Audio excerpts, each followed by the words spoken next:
Exactly. Is that Wizard promotion audio still on? It just sounds like local radio at this point. Hello, is this on? Yeah, that's on. Hi, everybody. Welcome to the Powers panel with Michael Avon Oeming, who is the co-creator of the Powers series and content. And so what's Powers, how to get started, and why has it been in development for 14 years? So yeah, Brian and I started Powers, and Brian Michael Bendis, we started Powers in 2000, maybe even during 1999. What is that? Is that music? Where's that from? Powers theme music. Yeah, it's my personal theme your, music. I carry it everywhere I go. Is that on the... It's not in your head. It's definitely... But I mean, it's not yours. Okay. No. Okay. No, mine's more like more a little sad. It's like Billy Joel songs. So yeah, we. You keep talking. Yeah. I'm gonna go see if I can get somebody to turn that off. Okay. Yeah, so we started back when Brian, both Brian and I were basically still starting out in comics, and I met Brian Bendis and David Mack at a comic book convention together. And at that point, I had been doing a lot of mainstream work, a lot of mainstream comics, and Brian was starting out doing creator-owned stuff, crime noir books. And when we met at the con, we clicked right away, and we knew we wanted to work together on something. And I was wrapping up a project, and he was getting ready to start something else.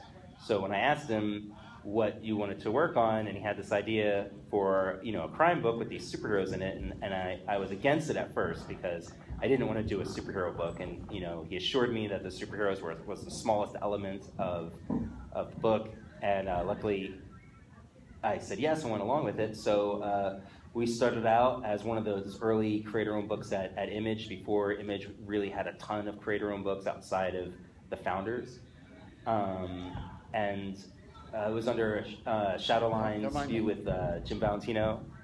And we ended up coming out eventually in 2000, and his career took off at the same time that the book was taking off, so the whole thing kind of happened very quickly. And then we've had our first film offer in 2000 or 2001, almost immediately from starting the book. But it's a very difficult thing to put together because Powers is about a police procedural investigating superhero murders. So what we're doing really is we're taking two separate deconstructed genres, the superhero genre and the crime noir genre, and putting them together.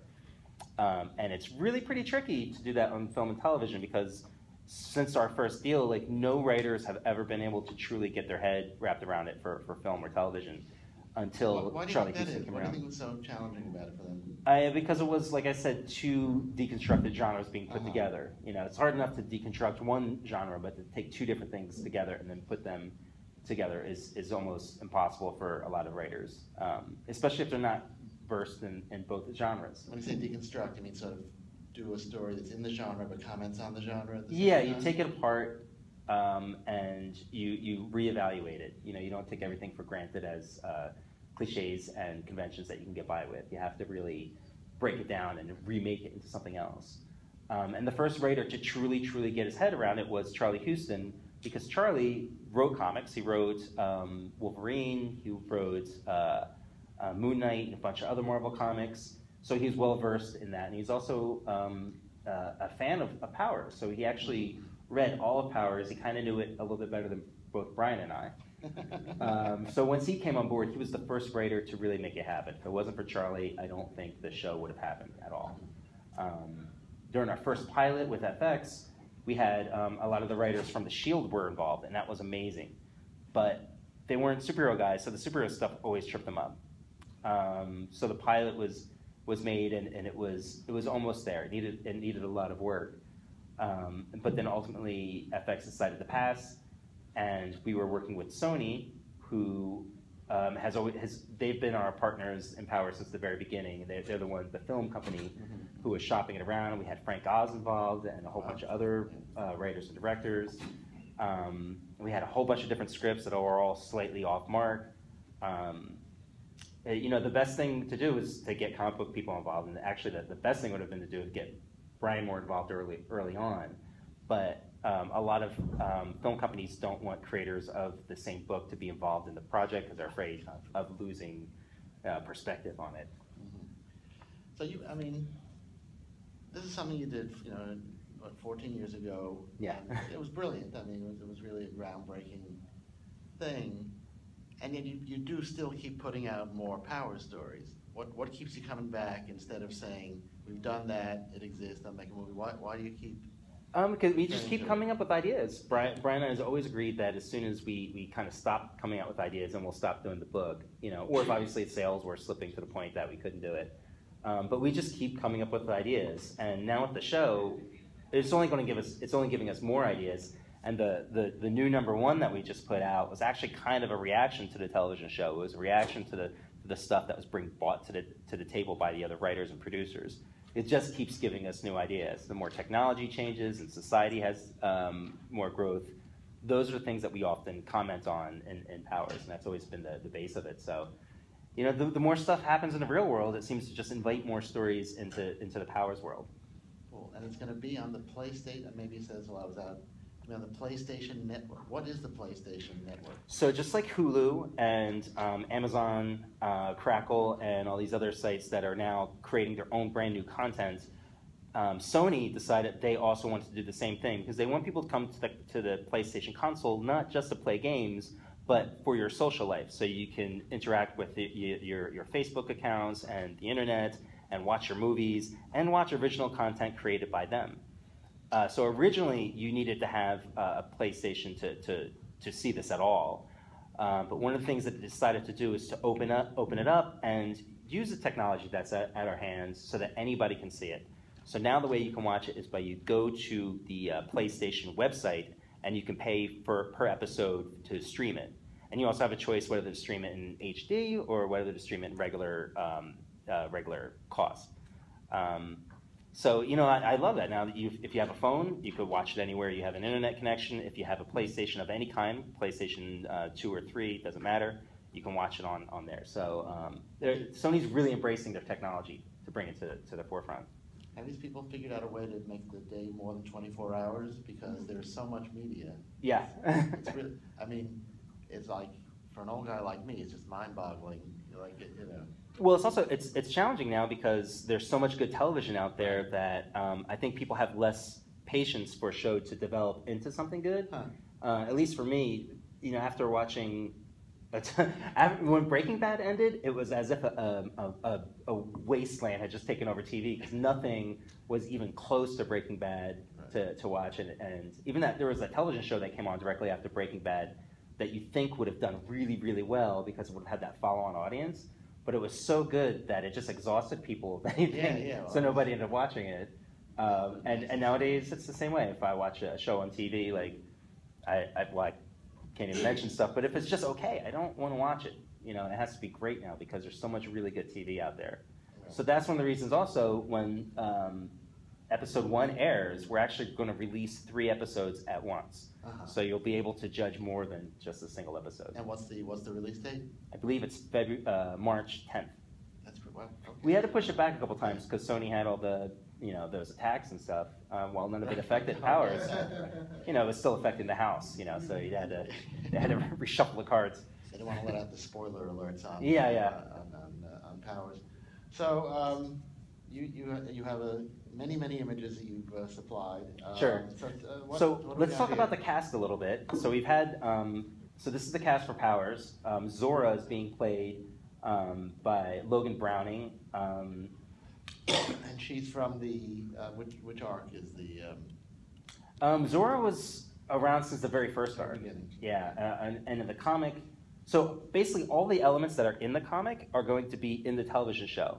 But if you're a fan of the comic, you're not just going to be watching like Watchmen. It's not a repeat. It's a remix of all the same elements, done in slightly different ways. Hey, ladies and gentlemen, we got a little special guest here. Ladies and gentlemen, Mr. Brian Michael Bendis.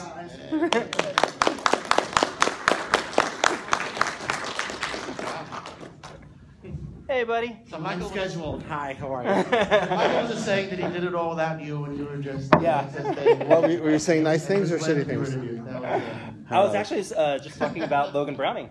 Oh, please talk about her. I'm handing out free copies. Look at that. You guys you came to the right place. This just came in the mail. I might not have enough for everybody.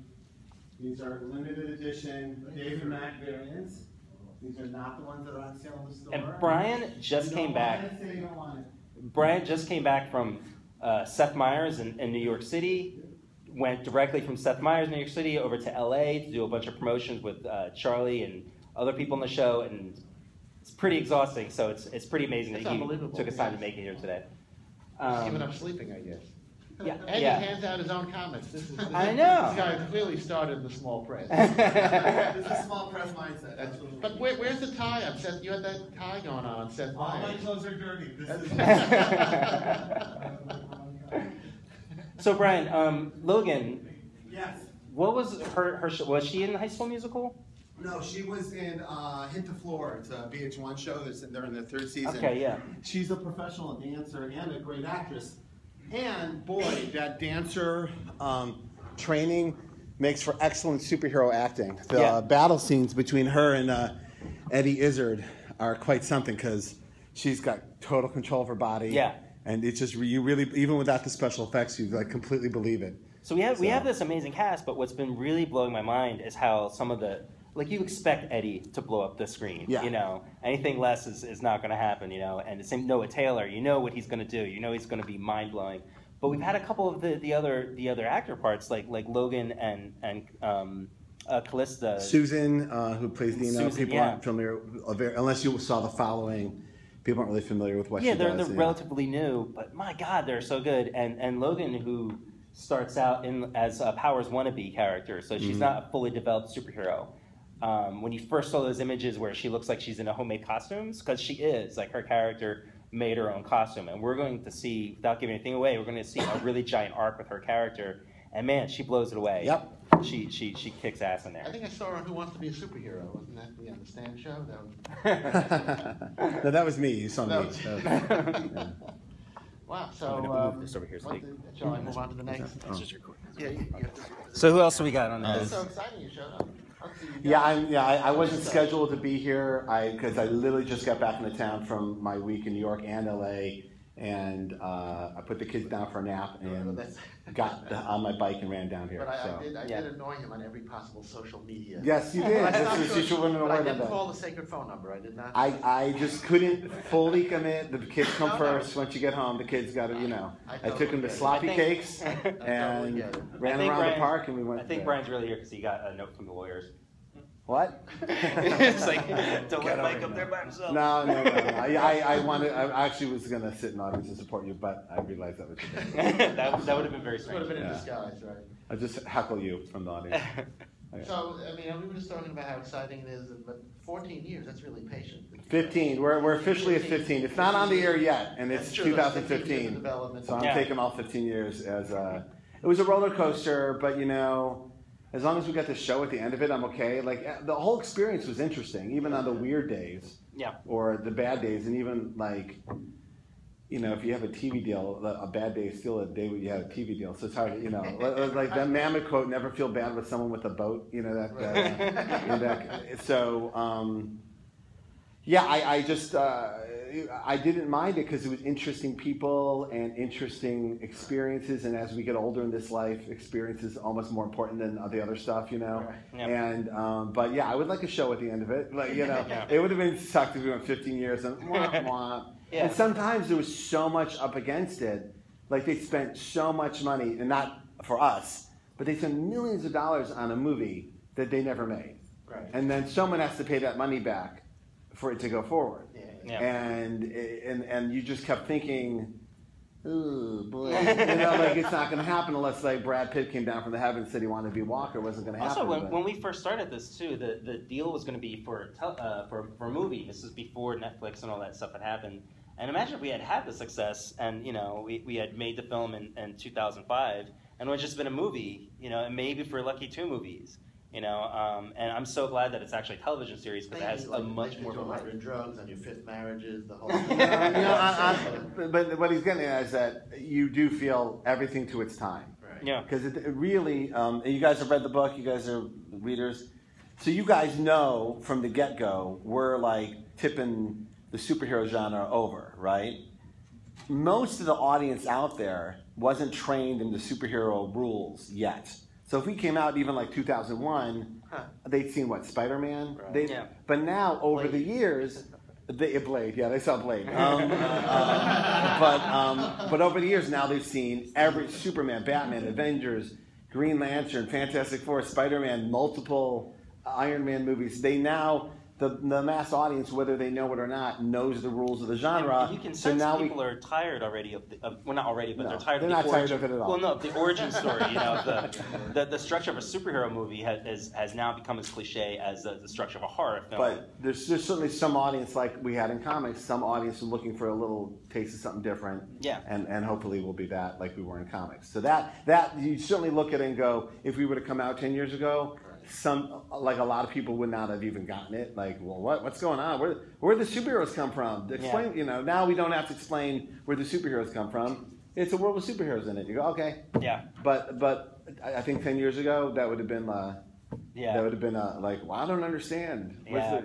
Yeah. Are they all related? Are they mutants? Yeah. Yeah. So. Yeah. Those are some of the questions we got when we were going through the writing process. But it was really bizarre, like how hard it was to get people's heads wrapped around superhero characters, because like you can watch a movie about gangsters, whether it's like in South Central LA or New York or something. People tend to be able to just grasp that world, but with superheroes, they want to know everything. Yeah. Like you don't need to know the origin of some gangsters, being a gangster and stuff. You just accept that this is the lifestyle that somebody lives. But with superheroes, they wanted to know like what power levels people were at and exactly what was the science behind it. And but then the opposite side of that was if they didn't do that, then they would be completely lost. And then suddenly, people are doing completely crazy superhero stuff. It's really difficult for non-superhero people to get their heads around. But now there's no such thing as a non-superhero person. That's cool. Yeah. We win. Yeah.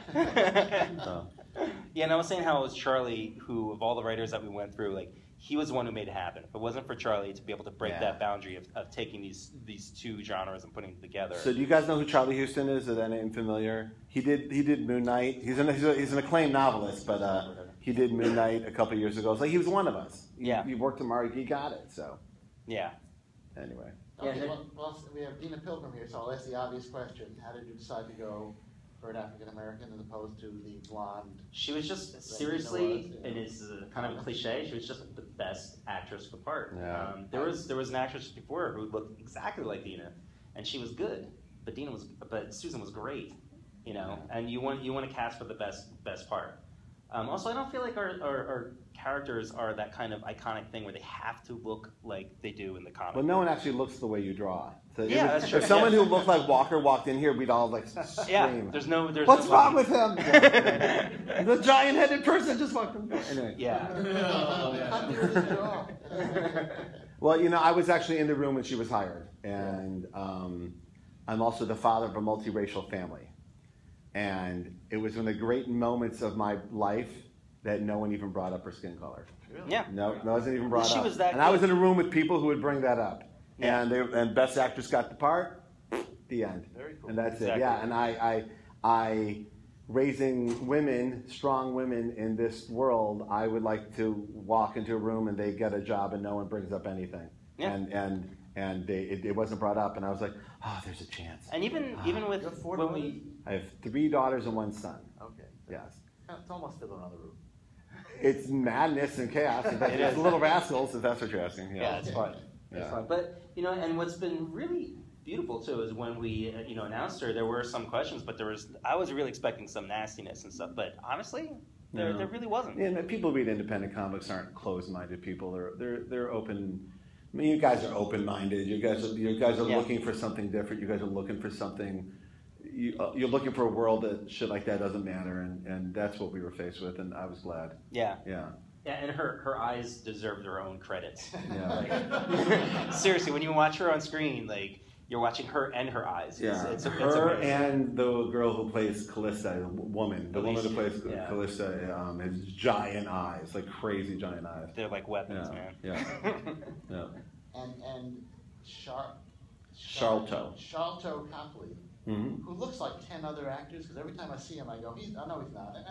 He's one of those chameleon actors. Like, he likes Yeah. to transform into a role. Like, he showed up, he dyed his own hair. Yeah, he showed up as Walker. Yeah, Yeah, he has light brown hair, I think, in real life. And yeah, he was so into it. Like, he immediately changed his hair. He got his hair cut.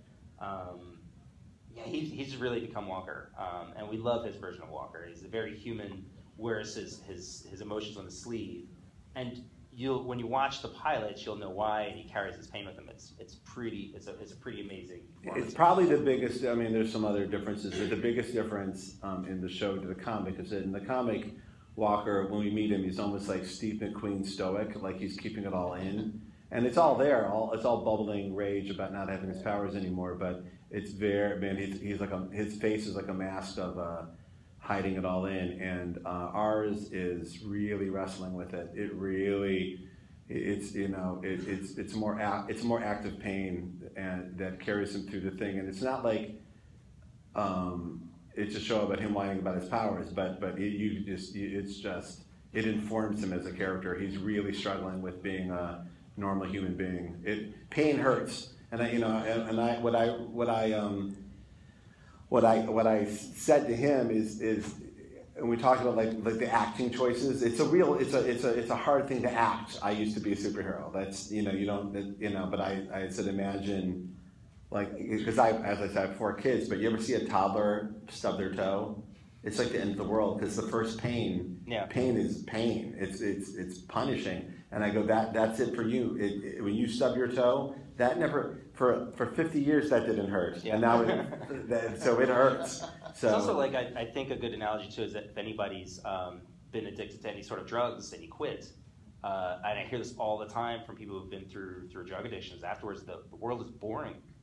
There's no more sort of excitement of waiting for the drop or what's going to happen that night. And Walker's gone through the same thing. Like he was flying up there, and now he's just sitting around with the schmucks. It must be like somebody who used to be a professional athlete or a movie star who's not so. It's a hard adjustment. Now some people, and we do know people like that, and they're very happy to step off stage. Like done it, that was okay, but I like quiet, And some people it is not. It is. I got a deep hole. So some people need to get up on stage, like some people on this stage. We need our affirmation. There's a dark hole that can never be filled, and but I also equated it to that last minute in Goodfellas. Right. Yeah. That Ray Liotta just I'm a schmuck. Yeah. I'm just a schmuck now, and then what's Ray Liotta's next day? Yeah. And that's kind of what Kristen's Cut to dealing 15 with. years later, it's on the Howard Stern show. Like the telling whole, us I mean, crime secret. the theme that weaves in out of Birdman too. Oh yeah. Birdman was really good with that, and we mentioned this because this is carried heavily for Walker through the show. It's something that he's going to be dealing with, and it's pretty awesome. Cool. So how many episodes are they committed to? 10, and we finished filming last Saturday. So we're 10 in the can. Wow. Yeah, they never stopped filming. I kept waiting for them to stop. So. And you guys were actually involved in the writers' room, or? Yeah, I was not every day, but I was there for the first couple of weeks.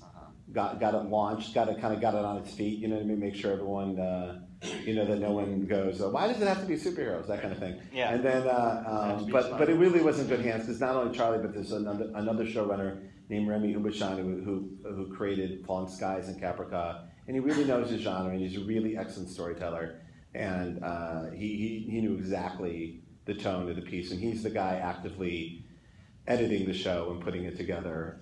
As Charlie was dealing on set as a showrunner, Remy was putting the show together, and the two of them together, the novelistic approach of Charlie and the populist genre approach of Remy really put it together. So I was there at the beginning, and I was there on set for the first couple of weeks, and then once it's up and running, you're just in the way. So I went home and raised my children, and then towards the end of the writer's room, I came in to break the last 3 episodes, and I wrote the 9th episode. Oh, cool. And then we all like wrote a bunch of stuff on like when you're in a writer's room, everybody writes everything. So everybody writes all over everything, but the one with my name on it is episode 9. Nice. So that's the best way to put it. You hate to say that you're the sole writer because that's not how it is. But Yeah. as I gave lines to other people in other episodes, Yeah. Stuff like that. But it was a great experience, and everyone still likes each other, and everyone's all happy about each other. I just saw Charlie this week in LA, and I saw Eddie Izzard, and everybody was, usually at the end of remember, it's like a 6-month shoot. They've been shooting since September. Yeah. So that's a lot of saying the word powers over and over again. Yeah. And which episode does Stan Lee have a cameo in? He's in every one. In disguise, though. I'll tell you now, he's actually Logan Brownling. So Yeah, Logan takes our mask off. Yeah. It's- Excelsior! Do you guys, are you in any episodes? Do you, I know this sounds weird having just been on national television, but the desire to see myself on screen is somewhere below my desire to have another colonoscopy. So I don't enjoy it as much as some people enjoy it. So and I had fights with people about this, about our cameos. What I like is, like, Mike Oeming's artwork is all over the show. Like, you can feel Mike's presence on the show.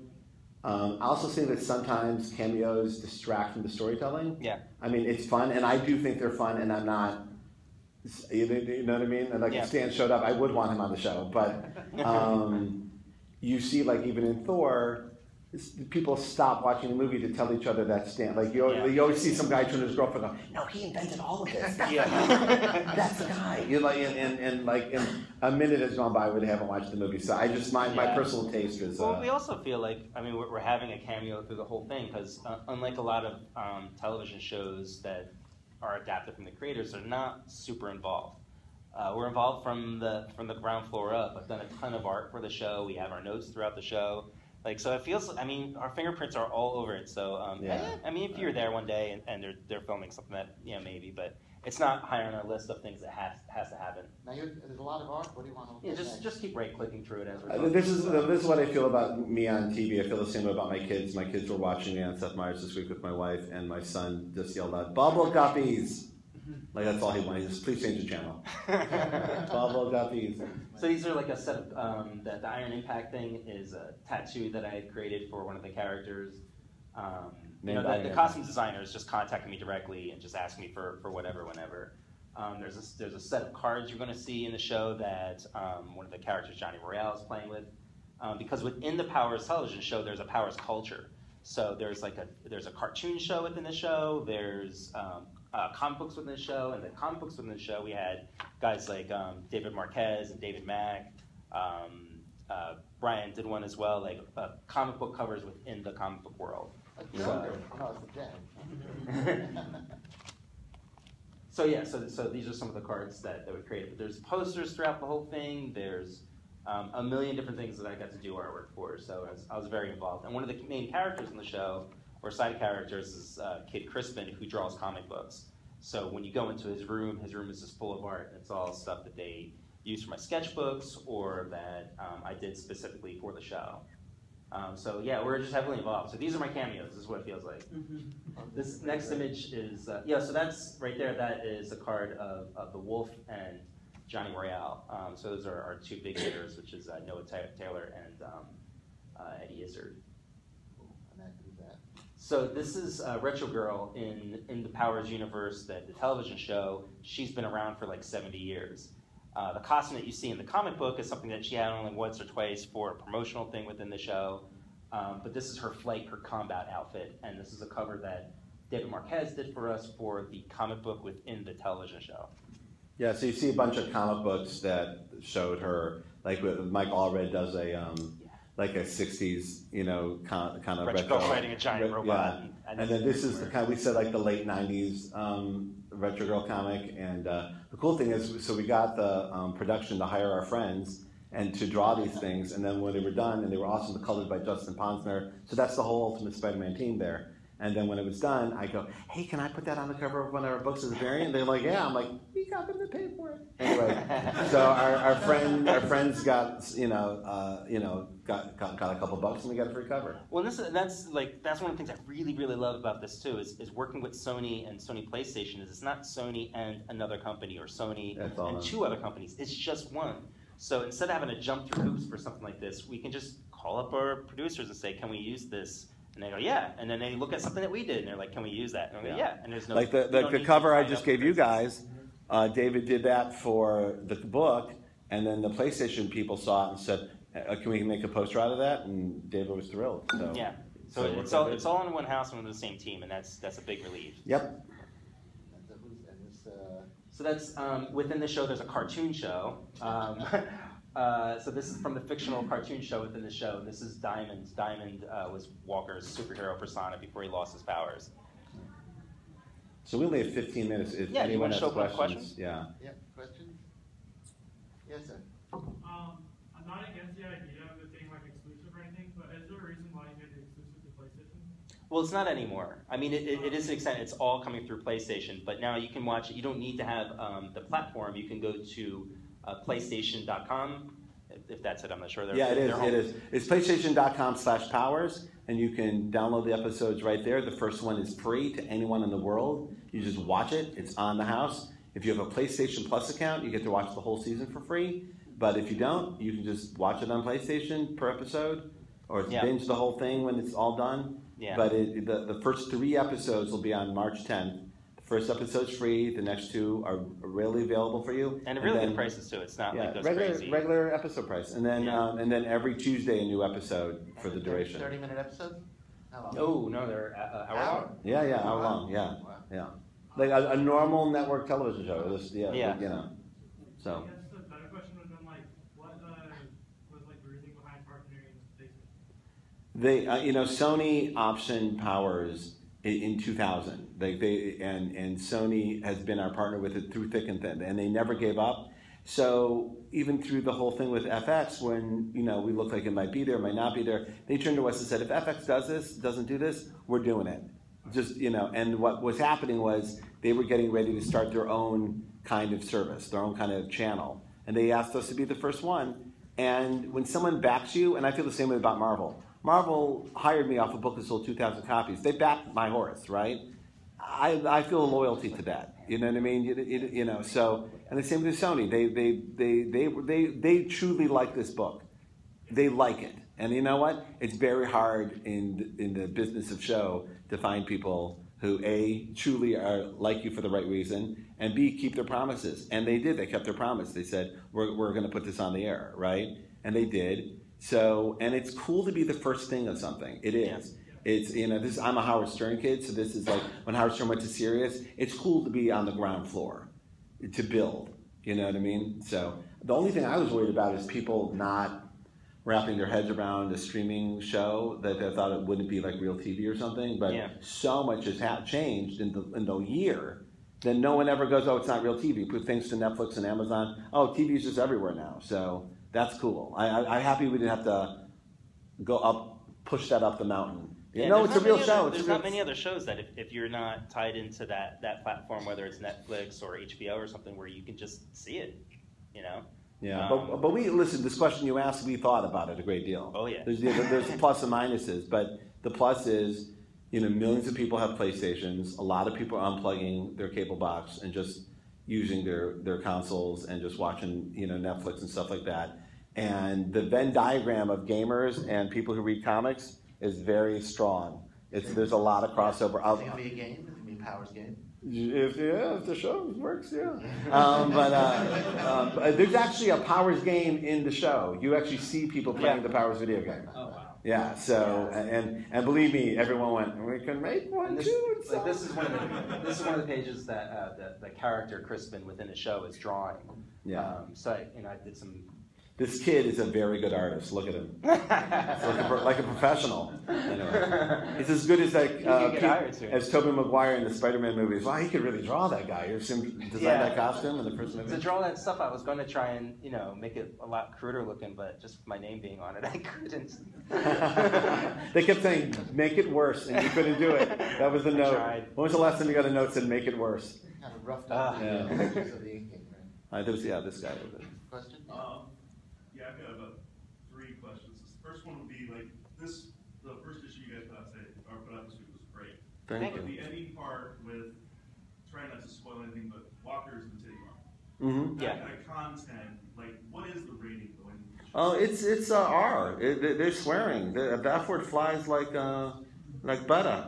So it's not that was, and answering the first question, like why PlayStation, they let us be the show we needed to be. Even on basic cable, we were going to have to curb some of our instincts. And it's not like we're like naughty as book or we're porn or there's going to just be boobies everywhere. But it's an adult show, and adults talk like adults, and some of the superheroes deal with salacious, kinky weirdness, and you want to be able to go there if you need to go there, and we go there. It goes there. Dinus and Dina, every other word. F. Yeah. Yeah. It reflects poorly on my mother. That's all I've heard from my mother. So can I ask if what is the clitoris? Sure. Well, no, she's like 18 years old. She's the Calista that we know now. Yeah. Not the one from the first trade. We tried it, but it's weird when an 18-year-old asks. Okay. An 18-year-old guy, yes, you believe him not more, but a woman knows by that time.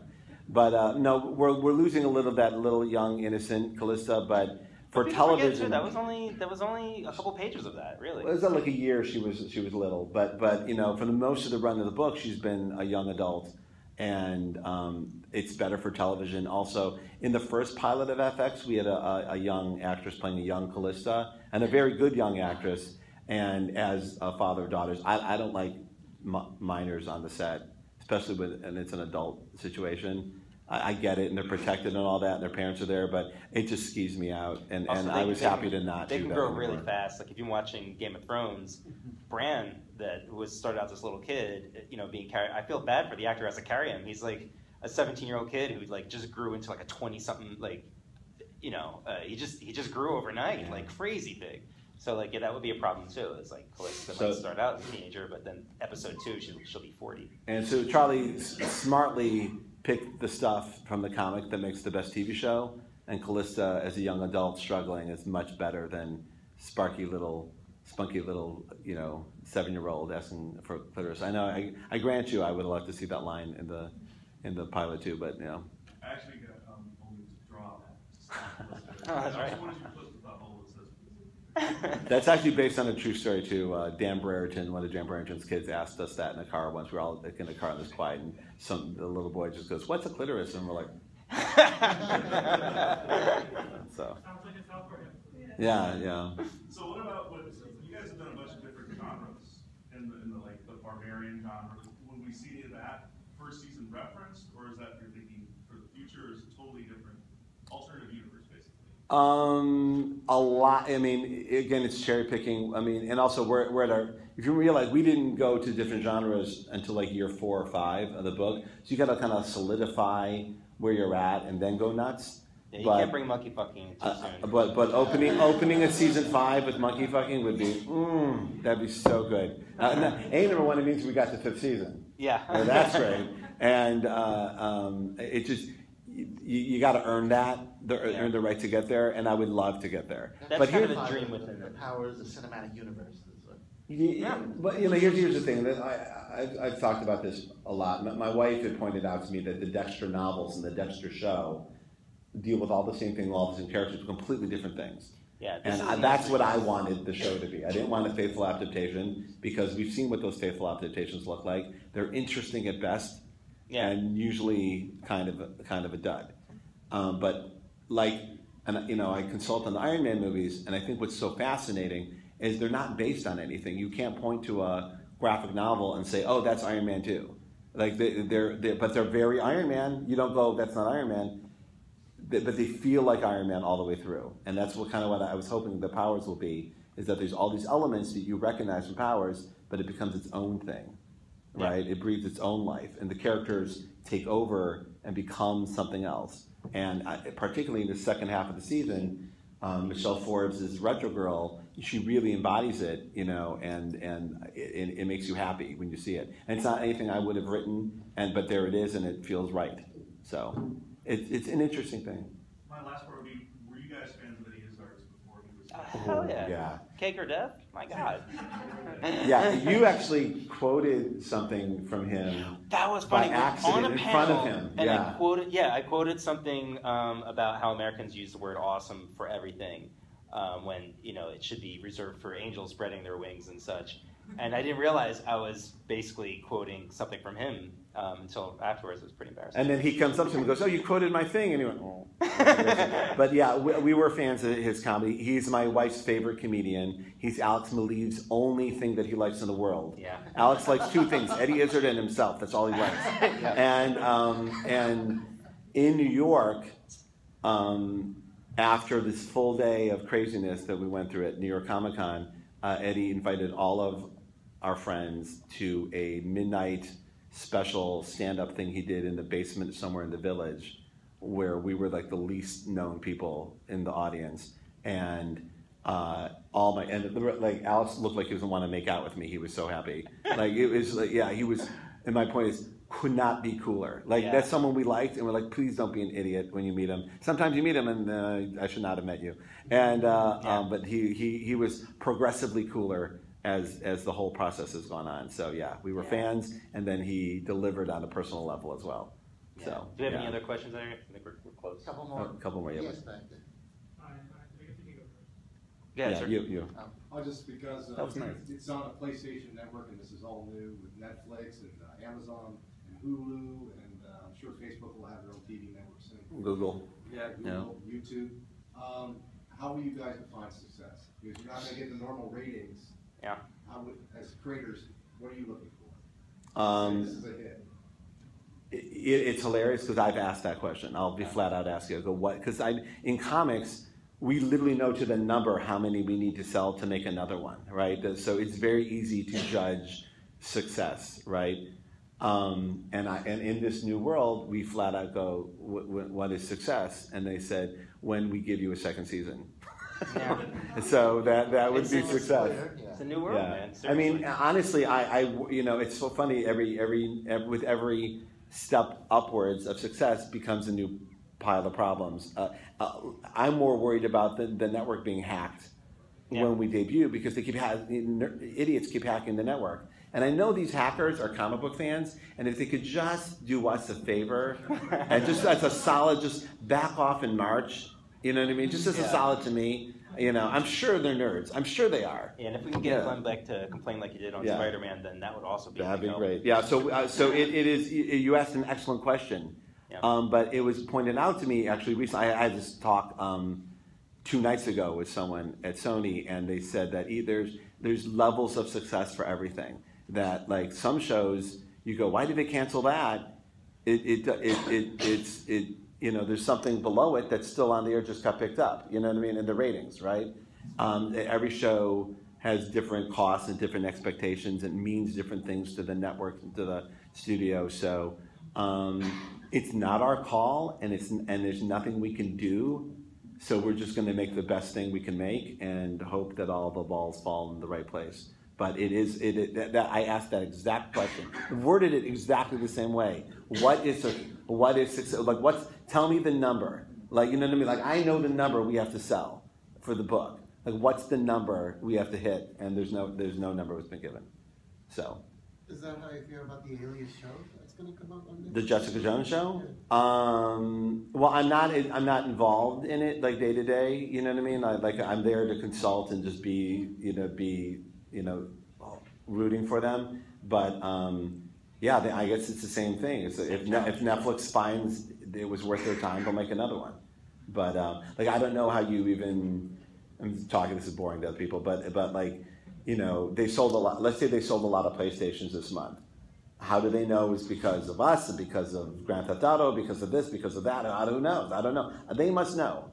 They're very successful, so they must know something. So I can't control any of it. I'm just gonna do my best. And it's the same thing with when we do our work for hire work at Marvel. I had very you can only do so much. and then the wind is in charge of it at one Yeah. point. You just let it go. So, but you know when you're lucky, and you know when you're not lucky. So, and we've been luckier than most. And So. one more quick question. Sure. Somebody who has it. So this is kind of a shot in the dark, but you mentioned the show has a painting has like a show sort of video game. What are like the chances of you possibly branching out to other mediums sort of like that, like in real life? Well, I've done a bunch of video games, and you worked at Valve for years, so we've done a lot of video game work. I just did the Disney Infinity. I did Marvel MMO. I did the Ultimate Spider-Man game. So I actually like writing games, and I like the whole game culture. So yeah, we would love to merchandise Powers in that way, but we've been super careful because we both hate crappy merchandise. Yeah. I know it sounds ridiculous, but like we have some friends that like just put their stuff on anything. There's not much power stuff out there at all, and that's by design. Yeah. Why do something that's just okay? Like Dark Horse did those amazing pieces. So when Dark Horse said they wanted to do it, or Randy Bowen said he wanted to do it, we did that. But there's a lot of lesser stuff, and we just didn't want to put out lesser stuff. And again, this is like a Howard Stern thing. He doesn't put out a lot of merchandise because the show was the show. That's what I'm selling. And for me, I felt like we put out a lot of books. Like I put out a lot of books. That's enough.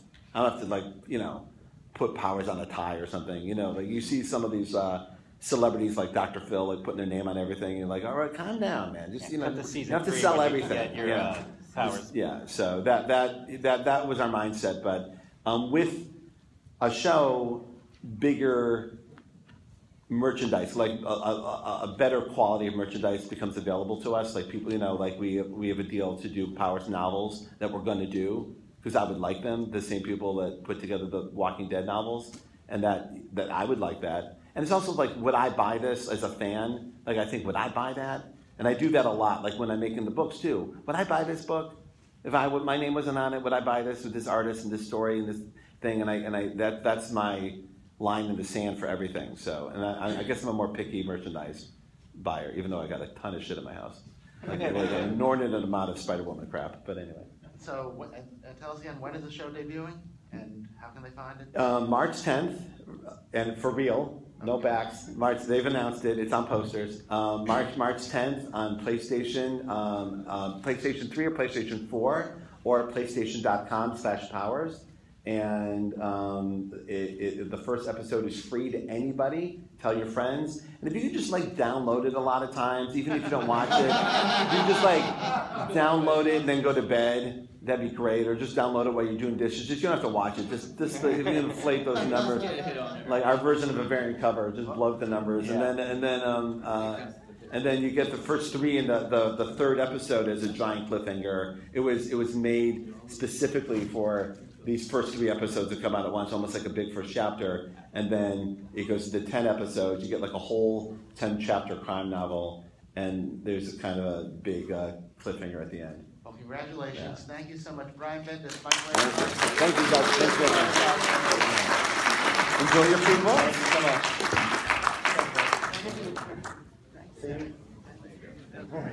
much. Thanks for popping in, man. That was no big deal.